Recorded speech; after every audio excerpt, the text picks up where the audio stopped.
Tudo certo? Tudo ok? Olhando no espelho aqui como é que tá a situação.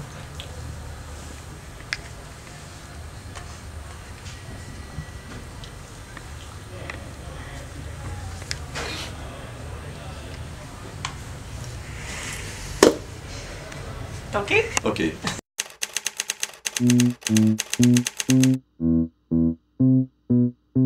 Bom, eu sou de Natal, não é? Uma cidade que foi tida como o trampolim da vitória na Segunda Guerra Mundial.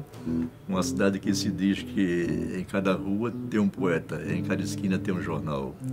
Eu tive meu primeiro contato com o livro e tive aquela primeira oportunidade também de divulgar o livro. Eu fazia o curso primário na escola de aplicação lá em Natal e me candidatei à presidência do Grêmio. Naquela época existiam os Grêmios estudantis. E fui eleito e a minha primeira meta era aumentar a quantidade de livros da biblioteca do colégio. Então fui eleito e realmente consegui aumentar a variedade, a quantidade de livros da escola. E foi esse meu primeiro contato com livros, ainda criança, vamos dizer assim. Mas vim para Recife e tive, eu gosto sempre de lembrar isso, que tive o prazer de entrar na Livraria Imperatriz, né?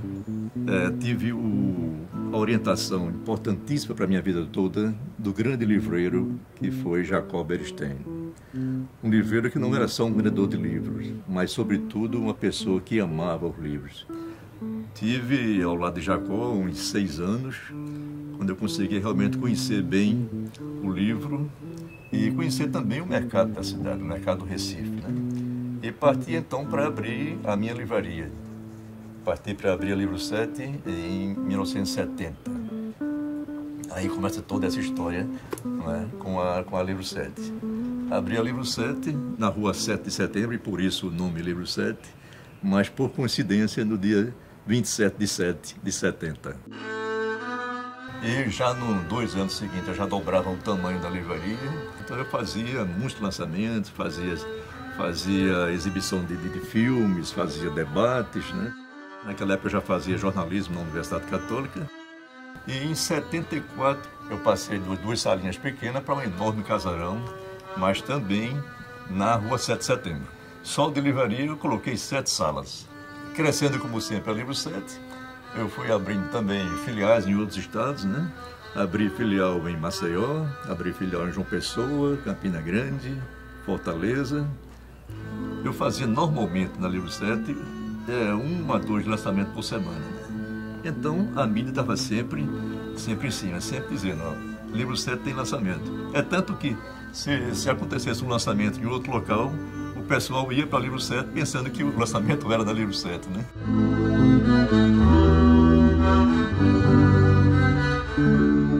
Aí o casarão, apesar de ser grande, começou a ficar pequeno. Lembrei da história de Hermílio, quando Hermílio dizia que era tão pequeno a Livro 7 que você entrava, escolhia o livro, saía para poder ter espaço para enfiar a mão no bolso para tirar o dinheiro. Você tirava o dinheiro e vinha com o dinheiro assim, ó, porque não tinha espaço para você abrir o braço, né?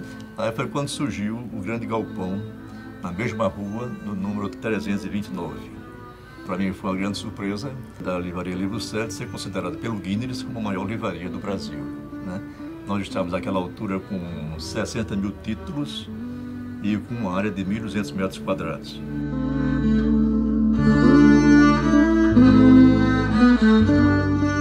Foram 28 anos vividos intensamente. Eu chegava na livraria de 7 horas da manhã, 7h30, e ia até tarde, né? Porque eu gostava daquele convívio, eu gostava daquele espaço, das pessoas que iam, né? Todo mundo falava, mas você estava sempre presente, porque eu evitava ficar na sala do escritório, né? Para mim, o escritório existia só enquanto eu estava assinando um cheque, fazendo um acordo, uma coisa assim. Mas o que eu gostava e gosto é do contato. Recebia o cliente, começava a conversar, chegava um outro, eu apresentava aquele que estava conversando. Quando eles começavam o papo, eu já ia para um terceiro. Me lembro de uma história de Ulisses Guimarães, né? Que era aquele político tido assim, como assim, acima do bem e do mal, né? Todo mundo gostava de Ulisses Guimarães.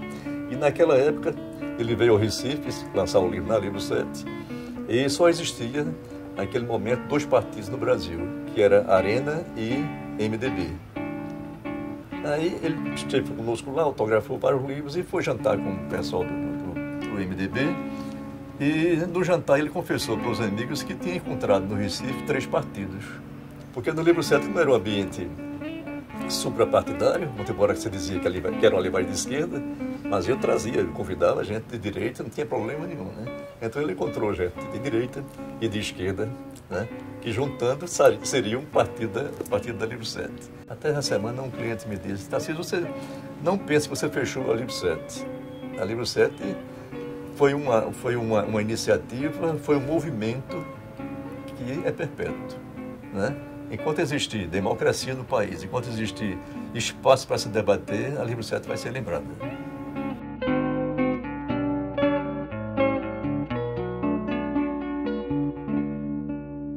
O livro para mim, uma ponte, um elo, né? Para mim é tudo, é um trampolim para mim. O livro para mim abriu estradas, eu fiz praticamente as amizades da minha vida, praticamente as grandes amizades que eu tenho hoje foi o livro que me trouxe, né? Quando você for apresentar o livro a alguém, você primeiro saber quem é aquela pessoa, ter a noção do pensamento dela, né? Porque nada pior do que um livro na mão errada.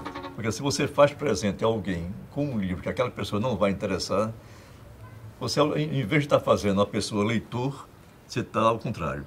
Ele vai pegar aquele livro e vai encostar. Eu sou partidário da coexistência. Eu acho que o livro impresso e o livro eletrônico vão viver. Porque o livro eletrônico é mais um suporte, você levar um texto. Mas sempre vai existir aquele que prefere o livro impresso, né? O livro tem aquela coisa do fetiche, de você pegar o livro, de cheirar, né? De guardar no seu local, de marcar a página, a dedicatória. Então eu acho que o livro impresso vai ficar.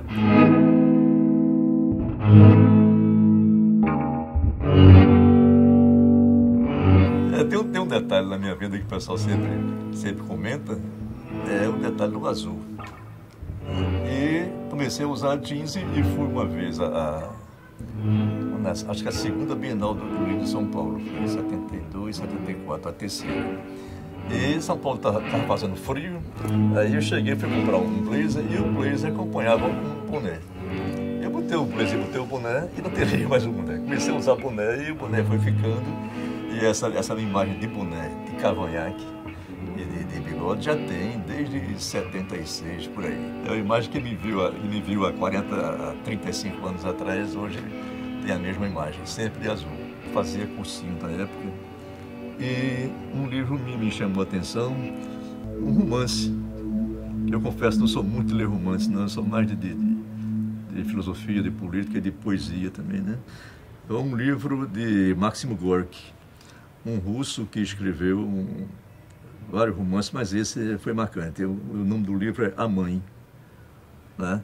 Que tinha um livro, tinha um filho, que a personagem era a mãe, tinha um filho que ela levava alimentação para o filho, quando podia levava um bilhetinho, alguma coisa junto com a alimentação, enfim, toda aquela coisa, aquelas mágicas que as mães faziam quando iam visitar os filhos que estavam presos, provocados por um regime de repressão, que era o caso da época, quando ele escreveu o livro na União Soviética, né? E esse livro eu li numa época muito propícia, que foi justamente nessa época de repressão, né? O livreiro ele tem que ser enciclopedista, não precisa se aprofundar, mas tem que ter uma iniciação de tudo, né?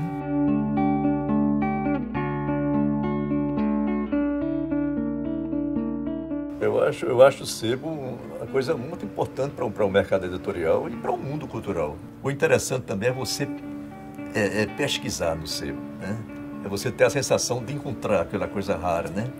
Eu, por exemplo, fui em Brandão há uns dias atrás e chego lá atrás, estava aquela pilha de livros.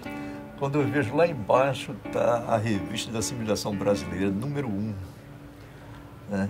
Que foi uma revista que saiu na época da repressão, toda ela foi recolhida, né? E eu vi aquele número 1 ali embaixo, né? Tirei com o maior carinho e essa vai comigo, né? Quem frequenta sebo tem aquela coisa, ele sabe o que vai comprar, sabe o que procura, mas de repente aparece alguma coisa de interessante para ele, né? E essa busca é interessantíssima.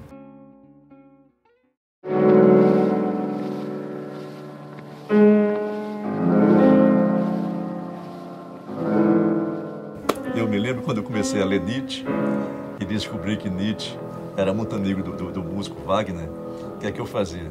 Eu pegava, naquele tempo era o LP, eu pegava o LP de Wagner, eu estava na radiola para tocar, na radiola naquele tempo, né?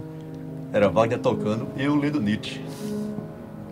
E depois que eu fui saber também que Nietzsche frequentava a casa de Wagner, porque gostava muito, achava muito bonita a mulher a mulher do Wagner. Então, ele, além de ele ouvir a música do Wagner, ele também estava tendo o privilégio da companhia da esposa do Wagner, que ele achava muito bonita.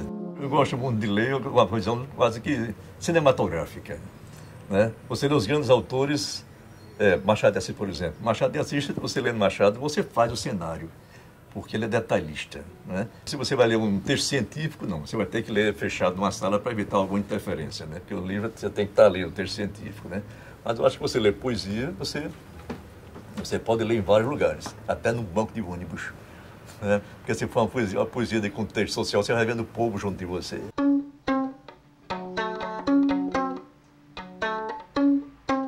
Eu continuo trabalhando com livro, muito embora aqui com um segmento diferente, mas trabalhando com o livro, para mim, é tudo que eu queria na vida, é continuar com o livro. Eu espero, até os últimos dias, que eu possa trabalhar ser com o livro também.